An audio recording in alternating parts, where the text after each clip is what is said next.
黄伟汉应该是大家争取的对象。这种人在台湾起码有3成。所谓争取是做好自己。黄伟汉他犯的错是企图在混乱的时代，用超越常态的道德价值看待世界，就是检视你内心对美国跟大陆的利益高低，判断你是不是台独。他也是被民进党骗，他们固执的关键就在自我认同感。自我认同感越高，度量越小，越不愿意露面。如果大陆想要拉拢黄伟汉这种人，很简单，就是文化娱乐做到最强。敌人就在中宣部。台湾目前还是受到比较强的美国的影响，是因为华文的天然亲近性，所以台湾的文化移跟转移也是蛮明显。这个本来就需要时间代换，2到3成的人该怎么样全盘去思考，就讲道理这件事。台独在两岸的论述上走的是最远。美国他真的不是警察，有哪一个警察会把人质身上的贵重物品抢走嘞？同样道理，中国大陆在 A 克法的备让足够消除绑匪之实。Ladies and gentlemen, welcome the host. 很多人都觉得黄伟汉变绿了，但是我不这么觉得。他节目近期邀请的来宾一样是有蓝有绿，甚至有蓝到会被定义成红统派的纪灵莲将军。可是那期节目是在讲纪将军他今年去大陆黄埔军校参加那个100年校庆。那一期影片，纪灵莲将军的发言对黄伟汉的绿白支持者来说非常的不讨喜。但是黄伟汉也不会改变他想做的事。黄伟汉在5月27发的这篇文嘛，叫做《谁让中国在台湾渐渐消失》。这篇文章引起了蔡正元的回复。之后黄伟汉还邀请蔡正元到下班和你聊，让蔡正元有很多时间解释清楚这个议题。黄伟汉的这些举动周玉蔻这类的人就不会做啊。做这种举动的人是单纯的变绿或者是变蓝可以盖瓜的吗？黄伟汉他在6月3号的那篇文章说，我黄伟汉哪个言论、哪篇文章、哪个观点对不起中华民国，不配当中华民国的国民，我哪里对不起中华民国？他在直播上提到说，1996年的两岸飞弹危机，他问说，1996年的时候，我们做了什么，要让大陆对台湾打飞弹呢？我们再回头看一下5月27那篇，他在那篇文章上面写说，因为中华人民共和国不许中华民国是中国，所以中国2字在台湾渐渐消失。台湾目前2大压力源，国际舞台被打压，军事威胁要打仗，都是因为对岸。要台湾民众喜欢压力源，那真的是强人所难。其实黄伟汉他的两岸观点一直都很简单，那就是他的国家认同是中华民国，而他所看到剥夺掉中华民国存在的人，一直都是中华人民共和国啊。所以他不知道那些觉得自己反对大陆武力威胁的网友到底是怎么又会觉得大陆打压中华民国是可以接受的。老实说啊，黄伟汉他说的很有道理啊。有啊，超有的啊。那中华民国打压中华人民共和国的时候，我们也很爽啊！不是，我没有爽到我。那我就问一个问题啊，妈的，你喜欢中华民国，那你为什么要把中华民国强加在我身上？那我也可以这样讲啊。如果你是纯粹以黄伟汉的逻辑来看，他说的超级有道理。中共他不接受中华民国还存在于这个世界上的事实，并且在所有的正式场合都不允许中华民国出现。但是台湾人想把中华民国改成台湾又不可以，那改成中华民国台湾可以吗？还是不可以，还是会被骂。最后就是根本没有得协商啊，只能够中华民国变成中国台湾，就是硬要中华民国辖下的台湾只能是中华人民共和国的一个省，连谈都没得谈，就直接压死结果。那这会让台湾人有好感吗？那好吧，反正这世界是讲实力嘛。大陆现在已经是世界第2大经济体，说话当然可以更有力。可是就算都接受了这个未谈先判的结果，那就好了吗？那为什么我们中国台湾省的台湾人去到大陆地区还要用上中华民国护照？既然都决定只能是中国台湾省了，不是应该立刻废掉中华民国护照这个手续，只需要用台胞证就了事吗？结果就是现实上窒碍难行啊。就算我们台湾人到大陆办了居住证，获得类似大陆身份证的18码字号，但是这个18码字号依旧不能够通过很多实名身份认证，连打个游戏都不能，这算什么同胞？现实就是中华民国还在运作，就算你心态上已经是100%的中华人民共和国人，你依旧不会是中华人民共和国公民。就算是大陆政府本身都无法跨越这个障碍，在这个障碍下，两岸人民有情感认知上的落差，根本是人之常情啊。但现在因为种种政治因素，把这个应该是政府该处理的层面，要很多的百姓去承担。中华民国现在在国际上是有实无名，但是在台湾岛上却变成有名无实，造成这个矛盾的根源就是联合国组织的存在啊。联合国是新形态西方殖民主义的帮凶，虽然不是刻意为之，但现实就是联合国的存在让全世界的地缘产生了极端偏离常态的状况。中国政府也在联合国内，所以也无法改变整个世界的诡异现况。黄伟汉他犯的错误是企图想在混乱的时代用超越常态的道德价值去看待世界，但最后因为程度不够，所以把自己搞得乱七八糟。黄伟汉他没有审视侵略跟盟友这2个概念，在复杂的国际社会下的新样貌。大陆虽然天天喊着武力收复台湾，但实际上你不要说侵略了啦，根本就是天天让利的经济盟友啊。那美国虽然天天伪装成台湾的盟友，但光是强逼台积电移出台湾，还有逼迫台湾人吃有食安疑虑的猪肉跟牛肉，就是妥妥的新形态经济侵略啊。那大陆的错误就是没有重新审视国家存在这个概念，在联合国体系下出现的矛盾，他搞到中华民国一下有实无名，一下有名无实，那让台湾人无所适从啊。黄伟汉一直把中华民国跟中国在台湾消失怪罪于中华人民共和国不承认中华民国，以及中国被中华人民共和国在国际间强占这件事哦，在节目上连坚持一中原则的蔡正元都被他说着说着就被拐走了。那以下3个例子你很难解释。第一个，在1950年到1970年之间，联合国否定中华人民共和国代表中国，中华民国也持续不承认中华人民共和国的存在，那怎么没有让大陆地区的人民的中国认同有任何一丝的降低呢？第二，现在全世界最强种族以色列人，他们的国家都灭亡上千年了，他们也没有不认同自己的种族跟文化啊，甚至还坚信自己会回到那个不存在的国家。以色列人不仅意识上没有退化，还靠着这个强悍的意念，让整个国家又再度实体化。第三，台湾国跟南岛血缘这2个名词本来连存在都不存在，怎么不但被凭空创造出来，还渐渐成为现在台湾人意识的一部分呢？现在台湾跟中华民国的状态，就像是你本来叫做历史哥，可是经过一番洗脑后，你认为自己叫做史哥。改什么名字不是重点嘛？重点是就算有个恶霸也叫历史哥，所以不准你使用原来的名字，但是那个只会让你在物理层面上不能使用自己的名字。可是你自己永远都知道你叫做历史哥啊，它不会变成你打从心里就认为自己叫史哥的荒谬结果嘛。所以让中华民国跟中国在台湾消失的原因，绝对不是中国大陆政府的打压嘛。这个是黄伟汉的先射箭再画靶的推论。真的让中华民国在台湾消失的原因只有一个，那就是我昨天在那个5周年的时候，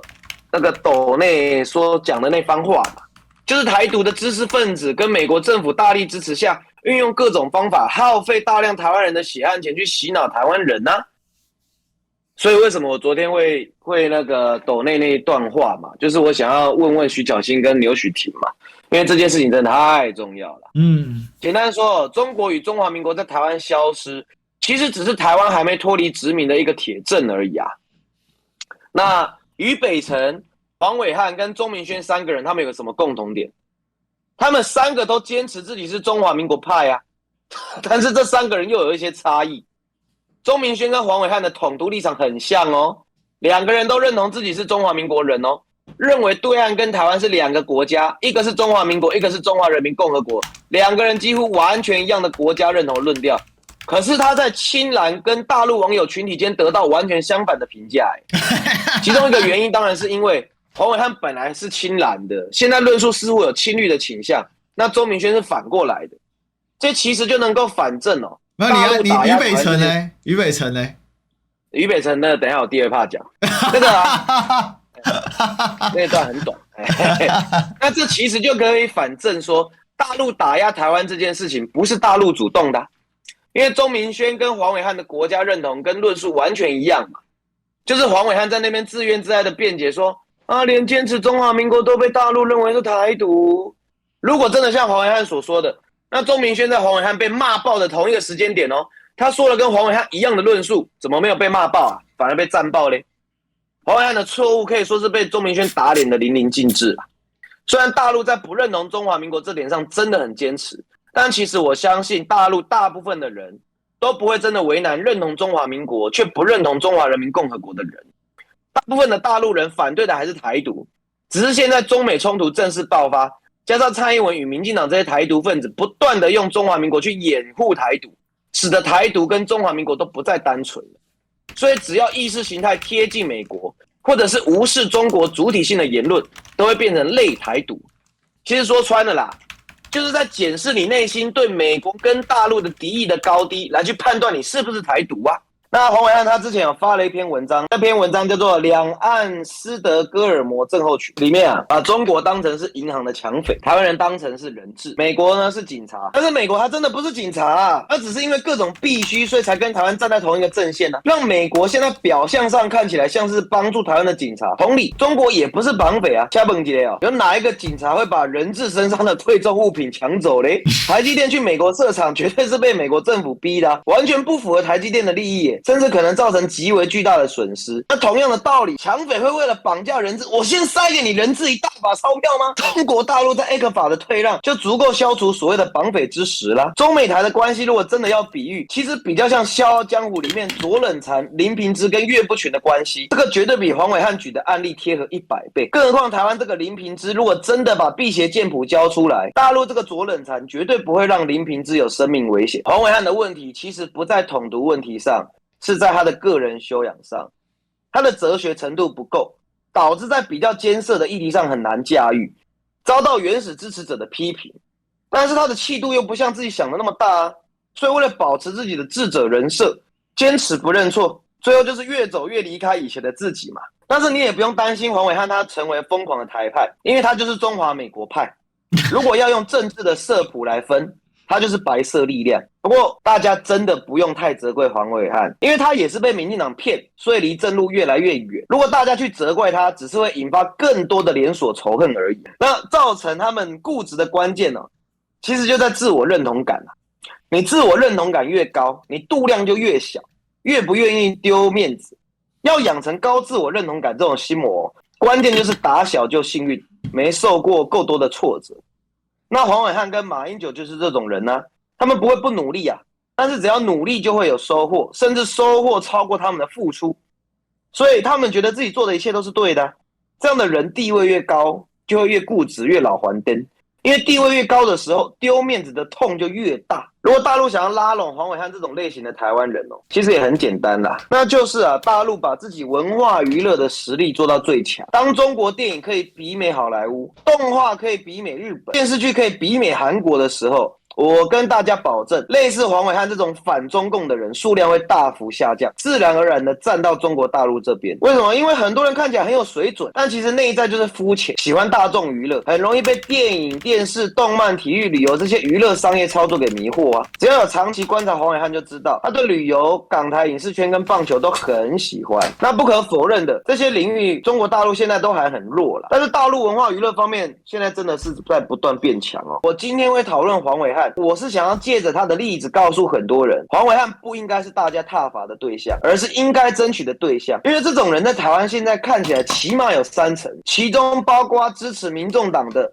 跟小部分国民党的青壮派。所谓的争取，不是去说服或者是容忍他乱说话，而是做好自己，好好的发展文化娱乐产业。这个收服支持者的方法，刚好可以解决大陆内部的经济问题大陆经济如果要进一步的升级，文化娱乐产业的整顿改造绝对是必要的。听完这个殷之言的话我有一个结论敌人就在中宣部。好，结案。大陆有3大被骂之首一个叫做国族，一个叫中宣部，一个叫国台办。其实我觉得刚才殷大分析的蛮丝丝入扣的啦我觉得几个点第一个，台湾目前还是受到比较强的美国的一个影响，那可是因为华文的天然亲近性所以台湾的文化的这个递移跟转移确实也是蛮明显，包含呢我们所看到的年轻人越来越多他本身呢是更多的去用，包括连追星都可能追大陆的明星。那第二个是说这个时间这种本来就需要时间去代换。那我觉得伟汉哥的一个观点其实某种程度就像殷之言观察的，大概代表2到3成的人他就是这样去思考问题的，他很难说这个问题我该怎么样全盘性去思考怎么去。确实我们必须讲，你说台湾有没有受到打压绝对体感就是被打压嘛，可是他被打压有他历史有他整个政治背景脉络的一个讨论跟思考，可是大部分人不会这样去想。那一旦走到极端的时候，那最极端的例子就是乌克兰老百姓的体感就是俄罗斯侵略我们他不会觉得说因为乌克兰要加入北约，所以今天发生了严重的地缘政治危机跟冲突。所以我觉得这种东西很难直观所以我才讲说在论述的功夫上面，其实讲白了横亘在两岸面前如果说就讲道理这件事来说，台独在两岸的论述上面是走得最远的所以呢，为什么现在被台独拿走两岸论述？固然以现在老共的实力是可以不用在乎台湾人到底怎么去思考所谓的台独的问题，就军事纯实力是这样没有错。可是考量到假设两岸真的发生冲突，那之后的成本就会因为这样的论述跟思考逻辑而有大增的个趋势啊。